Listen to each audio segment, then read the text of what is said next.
राधे राधे दोस्तों। आज मैं सुनाने जा रही हूँ बृहस्पतिवार की कथा। बोलो बृहस्पति भगवान की जय, बोलो विष्णु भगवान की जय, बोलो लक्ष्मी माता की जय। प्राचीन काल में बहुत ही प्राचीन समय की बात है। भारतवर्ष में एक राजा राज्य करता था। वह बड़ा प्रतापी तथा दानी था। वह नित्य प्रति मंदिर में भगवत दर्शन करने जाता था। वह ब्राह्मण और गुरु की सेवा किया करता था। उसके द्वार से कोई भी याचक निराश होकर नहीं लौटता था। वह प्रत्येक गुरुवार को अर्घ्य रखता एवं पूजन करता था। परंतु यह सब बातें उसकी रानी को अच्छी नहीं लगती। वह न व्रत करती और न किसी को भी एक पैसा दान में देती थी। वह राजा से भी ऐसा करने को मना किया करती थी। एक समय की बात है कि राजा शिकार खेलने वन को चले गए। घर पर रानी और दासी थी। उस समय गुरु बृहस्पति साधु का रूप धारण कर राजा के दरवाजे पर भिक्षा मांगने आए। साधु ने रानी से भिक्षा मांगी तो वह कहने लगी, हे साधु महाराज, मैं इस दान और पुण्य से तंग आ गई हूँ। इस कार्य के लिए मेरे पतिदेव ही बहुत हैं। अब आप ऐसी कृपा करें कि सारा धन नष्ट हो जाए, जिससे मैं आराम से रह सकूँ। साधु रूपी बृहस्पति देव ने कहा, हे देवी, तुम बड़ी विचित्र हो। संतान और धन से कोई दुखी नहीं होता, इसको सभी चाहते हैं। पापी भी पुत्र और धन की इच्छा करता है। अगर तुम्हारे पास अधिक धन है तो भूखे मनुष्यों को भोजन कराओ, प्याम लगवाओ, ब्राह्मणों को दान दो, धर्मशालाएं बनवाओ, कुआं, तालाब, बावड़ी, बाग बगीचे आदि का निर्माण कराओ तथा निर्धरों की कुंवारी कन्याओं का विवाह कराओ। साथ ही यज्ञ आदि करो।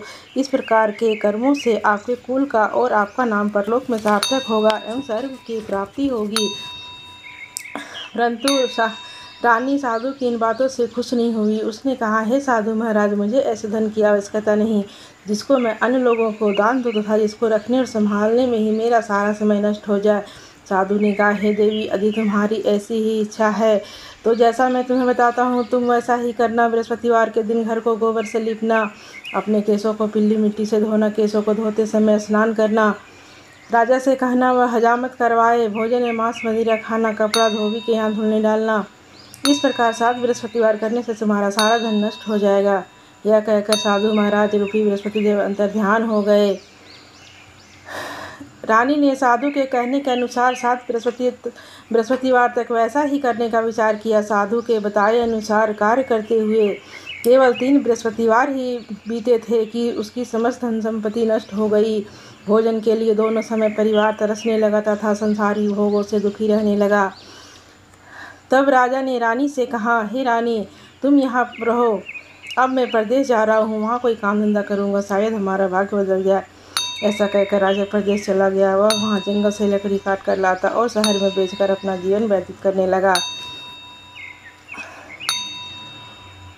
इधर राजा के बिना रानी और दासियां दुखी रहने लगी। किसी दिन भोजन मिलता और किसी दिन जल पीकर ही रह जाती।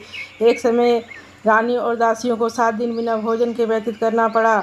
तो रानी ने अपनी दासी से कहा, यहाँ पास के ही नगर में मेरी बहन रहती है, वह बड़ी धनवान है, तू उसके पास जा और वहाँ से 5 सेर भेजर मांग ले आ, जिससे कुछ समय के लिए गुजर हो जाएगा। दासी रानी के बहन के पास गई। रानी की बहन उस समय पूजा कर रही थी। बृहस्पतिवार का दिन था। दासी ने रानी की बहन से कहा, हे रानी, मुझे आपकी बहन ने भेजा है, मुझे 5 सेर भेजर दे दो। दासी ने यह बात अनेक बार कही, परंतु रानी की बहन ने कोई उत्तर नहीं दिया, क्योंकि वह उस समय बृहस्पतिवार की कथा सुन रही थी। जब दासी को रानी की बहन से कोई उत्तर नहीं मिला तो वह बहुत दुखी हुई। उसे क्रोध भी आया। वह लौटकर रानी से बोली, हे रानी, आपकी बहन बहुत ही धनी स्त्री है, वह छोटे लोगों से बात भी नहीं करती। मैंने उससे कहा तो उसने कोई उत्तर नहीं दिया। मैं वापस चली आई।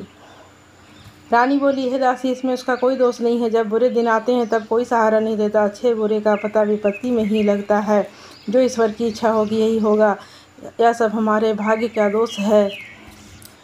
उधर रानी की बहन ने सोचा कि मेरी बहन की दासी आई थी, परंतु मैं उससे नहीं बोली, इससे वह बहुत दुखी हुई होगी। अतः कथा सुन और विष्णु भगवान का पूजन समाप्त कर वह अपनी बहन के घर आई और कहने लगी, हे बहन, मैं बृहस्पतिवार का व्रत कर रही थी, तुम्हारी दासी हमारे घर गई थी, परंतु जब तक कथा होती है तब तक हम लोग ना उठते हैं और ना बोलते हैं, इसीलिए मैं नहीं बोली। कहो दासी क्यों गई थी?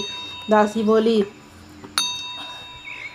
कहो दासी क्यों गई थी? रानी बोली, बहन, हमारे घर आना ही नहीं था। वैसे तुमसे कोई बात छिपी नहीं है, इस कारण मैंने दासी को तुम्हारे पास 5 सेर भेजर लेने के लिए भेजा था। रानी की बहन बोली, बहन बृहस्पति भगवान सबकी मनोकामना पूर्ण करते हैं, देखो शायद तुम्हारे घर में अनाज रखा हो। यह सुनकर दासी घर के अंदर गई तो वहाँ उसे एक घड़ा बेजर का भरा मिल गया। उसे बड़ी हैरानी हुई क्योंकि उसने एक एक बर्तन देख लिया था। उसने बाहर आकर रानी को बताया। दासी अपनी रानी से कहने लगी, हे रानी देखो, वैसे जब हमको अन्न नहीं मिलता तो हम रोज़ ही व्रत करते हैं। अगर इनसे व्रत की विधि और कथा पूछ ली जाए तो उसे हम भी किया करेंगे। दासी के कहने पर रानी ने अपनी बहन से बृहस्पतिवार के व्रत के बारे में पूछा। उसकी बहन ने बताया, हे रानी बहन, बृहस्पतिवार को सूर्य उदय से पूर्व उठकर स्नान करके बृहस्पतिवार का व्रत करना चाहिए, लेकिन उस दिन सिर नहीं धोना चाहिए। बृहस्पतिवार के व्रत में चने की दाल और मुनक्का से विष्णु भगवान का केले की वृक्ष की जड़ में पूजन करें तथा दीपक जलाएं। उस दिन एक ही समय भोजन करें। भोजन पीले खाद्य पदार्थ का करें तथा कथा सुने। इस प्रकार करने से गुरु भगवान प्रसन्न होते हैं, अन्न पुत्र धन देते हैं, मनोकामना पूर्ण करते हैं। व्रत और पूजन की विधि बताकर रानी अपने बहन के घर लौट गई। रानी और दासी दोनों ने निश्चय किया कि बृहस्पति देव भगवान का पूजन जरूर करेंगे। 7 दिन बाद जब बृहस्पतिवार आया तो उन्होंने व्रत रखा। घुड़सवान में जाकर चना गुड़ बीन लाई तथा उसकी दाल से केले की जड़ तथा भगवान का पूजन किया। अब भोजन पीला कहाँ से आए, दोनों बड़ी दुखी हुई, परंतु उन्होंने व्रत किया था, इस कारण बृहस्पति भगवान प्रसन्न थे। एक साधारण व्यक्ति के रूप में वे 2 थालों में सुंदर पीला भोजन लेकर आए और दासी को देकर बोले, हे दासी, यह भोजन तुम्हारे और रानी के लिए है, तुम दोनों करना। दासी भोजन पाकर बड़ी प्रसन्न हुई और रानी से बोली, रानी जी भोजन कर लो। रानी को भोजन के आने के बारे में कुछ पता नहीं था, इसलिए वह दासी से बोली, जा तू ही भोजन कर, क्यों तुम्हारी व्यर्थ में हंसी उड़ाती है। दासी बोली, एक व्यक्ति भोजन दे गया है। रानी कहने लगी, वह भोजन तेरे लिए दे गया है, तू ही भोजन कर। दासी ने कहा, वह व्यक्ति हम दोनों के लिए 2 थालों में भोजन दे गया है, इसीलिए मैं और आप दोनों ही साथ साथ भोजन करेंगी। दोनों ने गुरु भगवान को नमस्कार कर भोजन प्रारंभ किया। उसके बाद से वह प्रत्येक बृहस्पतिवार को गुरु भगवान का व्रत और पूजन करने लगी। बृहस्पति भगवान की कृपा से उनके पास धन हो गया, परंतु रानी फिर पहले की तरह आलस्य करने लगी। तब दासी बोली, देखो रानी, तुम पहले भी इसी प्रकार आलस्य करती थी, तुम्हें धन को रखने में कष्ट होता था, इस कारण सभी धन नष्ट हो गया। अब गुरु भगवान की कृपा से धन मिला है तो फिर तुम्हें आलस्य होता है। बड़ी मुसीबतों के बाद हमने धन पाया है, इसीलिए हमें दान पुण्य करना चाहिए। तुम भूखे मनुष्यों को भोजन कराओ, प्याव लगवाओ, ब्राह्मणों को दान दो, कुआं तालाब बावड़ी आदि का निर्माण कराओ, मंदिर पाठशाला बनवाकर दान दो, कुंवारी कन्याओं का विवाह कराओ, धन को शुभ कार्यों में खर्च करो, जिससे तुम्हारे कुल का यश बढ़े तथा स्वर्ग प्राप्त और पितर प्रसन्न हो। दासी की बात मानकर रानी ने इसी प्रकार के कर्म करने प्रारंभ किए, जिससे उनका काफ़ी यश फैलने लगा। एक दिन रानी और दासी आपस में विचार करने लगे कि ना जाने राजा किस दशा में होंगे, उनको कोई खोज खबर नहीं है। गुरु भगवान सोने ने प्रार्थना की और भगवान रात्रि में राजा को स्वप्न में कहा, हे राजा उठ, तेरी रानी तुझको याद करती है, अब अपने देश को लौट जा। राजा प्रातःकाल जंगल से लकड़ियाँ काटकर लाने के लिए जंगल की ओर चल पड़ा। जंगल से गुजरते हुए वह सोचने लगा, रानी की गलती से उसे कितने दुख भोगने पड़े। राजपाट छोड़कर उसे जंगल में आकर रहना पड़ा। जंगल से लकड़ियाँ काटकर उन्हें बेचकर गुजारा करना पड़ा। उसी समय उस जंगल में बृहस्पति देव एक साधु का रूप धारण कर आए और राजा के पास आकर बोले, हे लकड़हारे, तुम इस सुनसान जंगल में किस चिंता में बैठे हो, मुझे बतलाओ। यह सुन राजा के नेत्रों में जल भर आया और साधु की वंदना कर बोला, हे प्रभु, आप सब कुछ जानने वाले हैं। इतना कहकर राजा ने साधु को अपनी संपूर्ण कहानी सुना दी। महात्मा दयालु होते हैं। वे राजा से बोले, हे राजा, तुम्हारी पत्नी ने बृहस्पति देव के प्रति अपराध किया था, जिसके कारण तुम्हारी यह दशा हुई। अब तुम किसी प्रकार की चिंता मत करो, भगवान तुम्हें पहले से अधिक धन देंगे। देखो, तुम्हारी पत्नी ने बृहस्पतिवार का व्रत प्रारंभ कर दिया है। अब तुम भी बृहस्पतिवार का व्रत करके चने की दाल व गुड़ जल को लोटे में डालकर केले का पूजन करो। फिर कथा कहो या सुनो, भगवान तुम्हारी सब मनोकामनाओं को पूर्ण करेंगे। साधु को प्रसन्न देखकर राजा बोले, हे प्रभु, मुझे लकड़ी बेच कर इतना पैसा नहीं बचता जिससे भोजन करने के उपरांत कुछ बचा सकूं। मैंने रात्रि में रानी को व्याकुल देखा है। मेरे पास कोई साधन नहीं जिससे समाचार जान सकूं। फिर मैं बृहस्पति देव की क्या कहानी कहूँ। मुझको तो कुछ भी मालूम नहीं है। साधु ने कहा, हे राजा, तुम किसी बात की चिंता मत करो। बृहस्पतिवार के दिन तुम रोजाना की तरह लकड़ियाँ लेकर शहर में जाओ। तुम्हें रोज से दुगुना धन प्राप्त होगा, जिससे तुम भली भांति भोजन कर लोगे तथा बृहस्पति देव की पूजा का सामान भी आ जाएगा। बृहस्पति देव की कथा इस प्रकार है। बोलो बृहस्पति देव भगवान की जय। प्राचीन काल में एक बहुत ही निर्धन ब्राह्मण था। उसकी कोई संतान नहीं थी। वह नित्य पूजा पाठ करता, परंतु उसकी स्त्री बहुत ही मलिनता के साथ रहती। वह न स्नान करती और न किसी देवता का पूजन करती। प्रातःकाल उठते ही सर्वप्रथम भोजन करती, बाद में कोई अन्य कार्य करती। ब्राह्मण देवता बहुत दुखी रहते थे।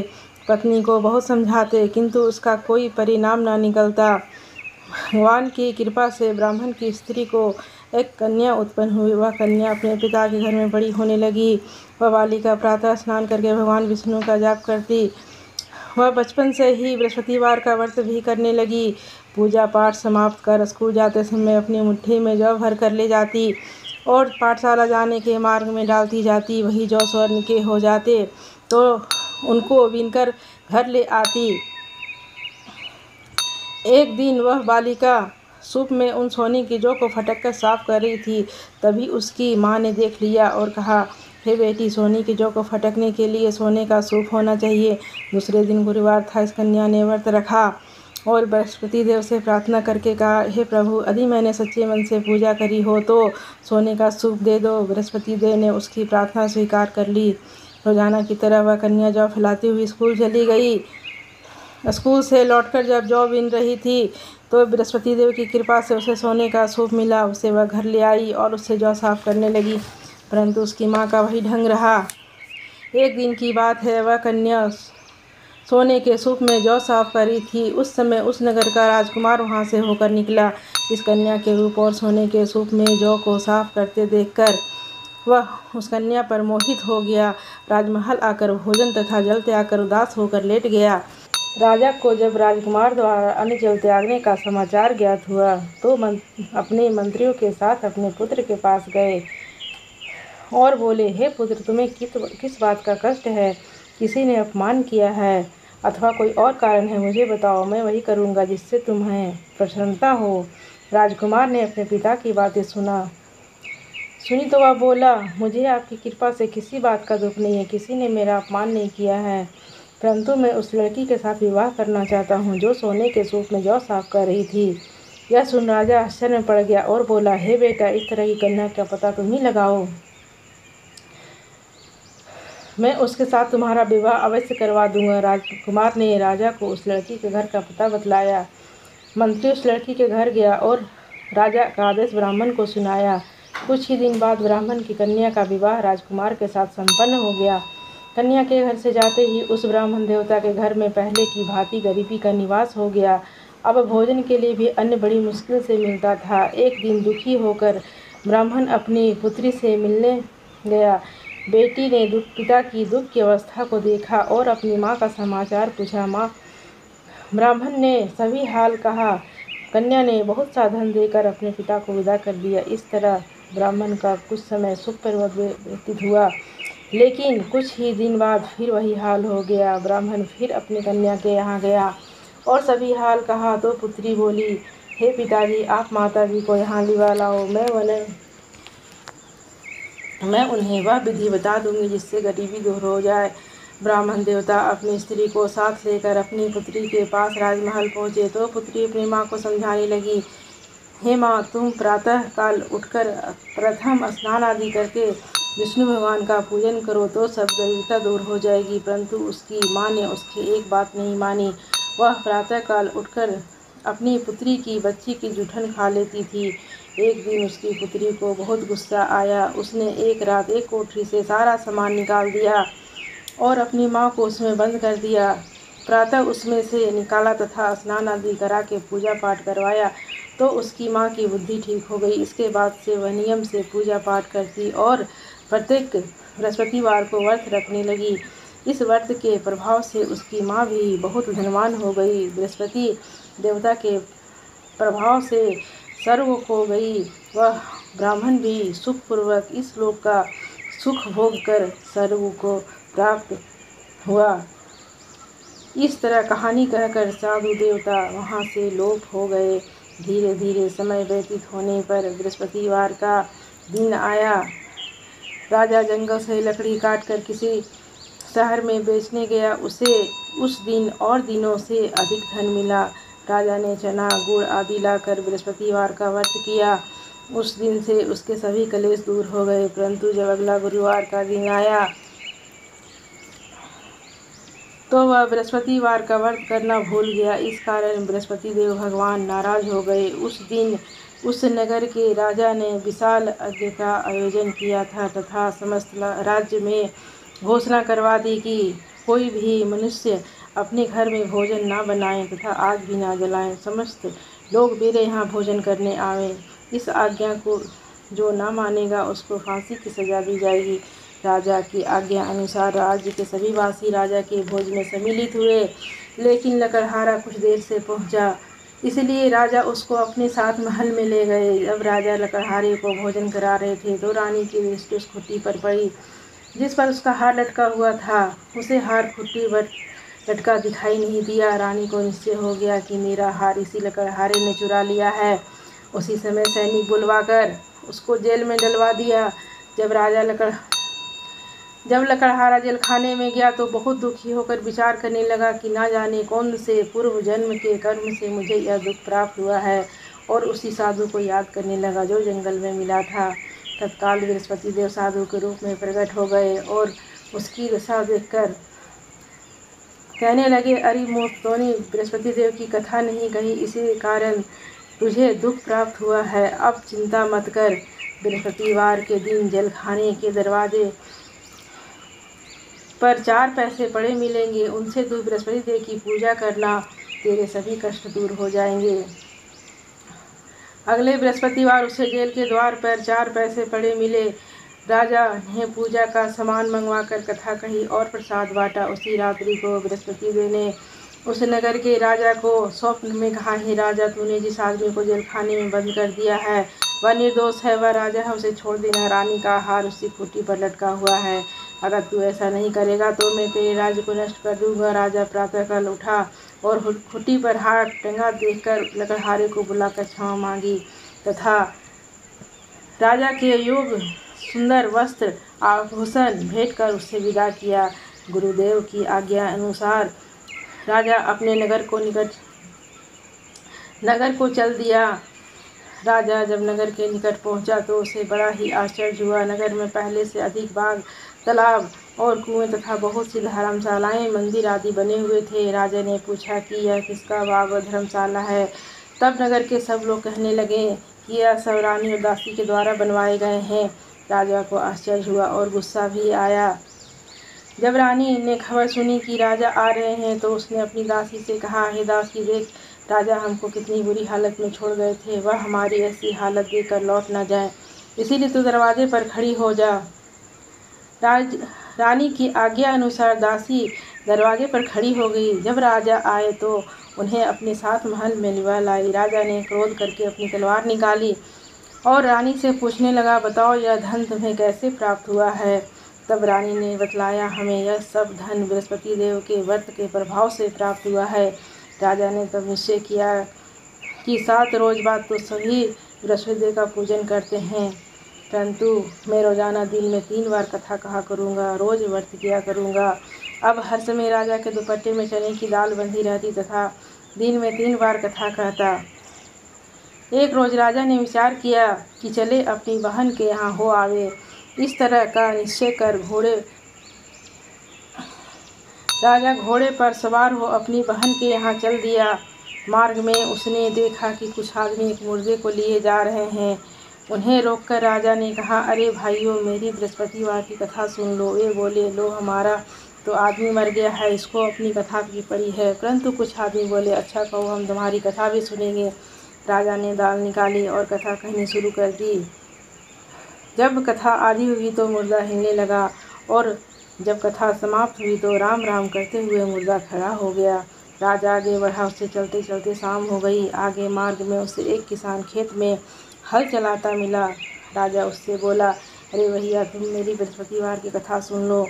किसान बोला, जब तक मैं तेरी कथा सुनूंगा तब तक 4 रैया जोत लूँगा, जा अपनी कथा किसी और को सुनाना। राजा आगे चलने लगा। राजा के हटते ही बैल खाकर गिर गए तथा किसान के पेट में बहुत ज़ोर से दर्द होने लगा। उसी समय किसान की माँ रोटी लेकर आई। उसने जब यह देखा तो पुत्र से सब हाल पूछा। बेटे ने सभी हाल बता दिया। बुढ़िया दौड़ी दौड़ी उस घुड़सवार के पास गई और उससे बोली, मैं तेरी कथा सुनूंगी, तू अपनी कथा मेरे खेत पर ही चलकर कहना। राजा ने लौटकर बुढ़िया के खेत पर जाकर कथा कही, जिसके सुनते ही बैल खड़े हो गए तथा किसान के पेट का दर्द भी बंद हो गया। राजा अपनी बहन के घर पहुंच गया। बहन ने भाई की खूब मेहमानी की। दूसरे रोज प्रातःकाल राजा जगा तो वह देखने लगा कि सब लोग भोजन कर रहे हैं। राजा ने अपनी बहन से जब पूछा कि ऐसा कोई मनुष्य है जिसने भोजन नहीं किया हो तो मेरी बृहस्पतिवार की कथा सुन ले। तो बहन बोली, है भैया, यह देश ऐसा ही है। पहले यहाँ के लोग भोजन करते हैं, बाद में अन्य काम करते हैं। अगर पड़ोस में कोई हो तो देख आती हूँ। ऐसा कहकर बहन देखने चली, परंतु उसे कोई भी ऐसा व्यक्ति नहीं मिला जिसने भोजन ना किया हो। वह एक कुम्हार के घर गई जिसका लड़का बीमार था। उसे मालूम हुआ कि उसके यहाँ 3 दिन से किसी ने भोजन नहीं किया है। रानी ने अपने भाई की कथा सुनने के लिए कुम्हार से कहा। वह तैयार हो गया। राजा ने जाकर बृहस्पतिवार की कथा कही, जिसको सुनकर उसका लड़का ठीक हो गया। अब तो राजा की प्रशंसा होने लगी। एक दिन राजा ने अपनी बहन से कहा, हे बहन, मैं अपने घर जाऊंगा, तुम भी तैयार हो जाओ। राजा की बहन ने अपनी सास से अपने भाई के साथ जाने की आज्ञा मांगी। सास बोली, चली जा, परंतु अपने लड़कों को मत ले जाना, क्योंकि तेरे भाई को कोई संतान नहीं होती है। बहन ने अपने भाई से कहा, हे भैया, मैं तो चलूँगी, परंतु कोई बालक नहीं जाएगा। राजा ने कहा, जब कोई बालक नहीं चलेगा तब तुम ही जाकर क्या करोगी। दुखी मन से राजा अपने नगर को लौट आया। राजा ने अपनी रानी से कहा, हम निसंतान हैं, इसीलिए हमारे घर कोई आना पसंद नहीं करता। इतना कह वह बिना भोजन आदि किए सज्जा पर लेट गया। रानी बोली, हे प्रभु, बृहस्पति देव ने हमें सब कुछ दिया है, वे हमें संतान भी अवश्य देंगे। उसी रात बृहस्पति देव ने राजा को स्वप्न में कहा, हे राजा, उठ, सभी सोच त्याग दे, तेरी रानी गर्भवती है। राजा को यह जानकर बड़ी प्रसन्नता हुई। 9वें महीने रानी के गर्भ से एक सुंदर पुत्र पैदा हुआ। जब राजा की बहन ने यह शुभ समाचार सुना तो वह बहुत खुश तथा बधाई लेकर अपने भाई के यहाँ आई। तभी रानी ने कहा, घोड़ा चढ़कर नहीं आई, गधा चढ़ी आई। राजा की बहन बोली, भाई, मैं इस प्रकार ना कहती तो तुम्हें औलाद कैसे मिलती। बृहस्पति देव ऐसे ही हैं, जिसके मन में जो कामनाएं रहती है सभी को पूर्ण करते हैं। जो सद्भावना पूर्वक बृहस्पतिवार का व्रत करता है एवं पढ़ता है अथवा सुनता है और दूसरों को सुनाता है, बृहस्पति देव उसकी सभी मनोकामना पूर्ण करते हैं। बृहस्पति देव उनकी सदैव रक्षा करते हैं। जो संसार में सद्भावना व सच्चे हृदय से बृहस्पति देव का पूजन करते हैं, उनकी सभी मनोकामनाएं उसी प्रकार पूर्ण होती है जैसे रानी और राजा ने बृहस्पति देव की कथा का गुणगान किया। उनकी सभी इच्छाएं बृहस्पति देव ने पूर्ण की। मनुष्य को हृदय से उनका मनन करते हुए जय जयकार करना चाहिए। बोलो बृहस्पति भगवान की जय, बोलो विष्णु भगवान की जय, बोलो लक्ष्मी माता की जय।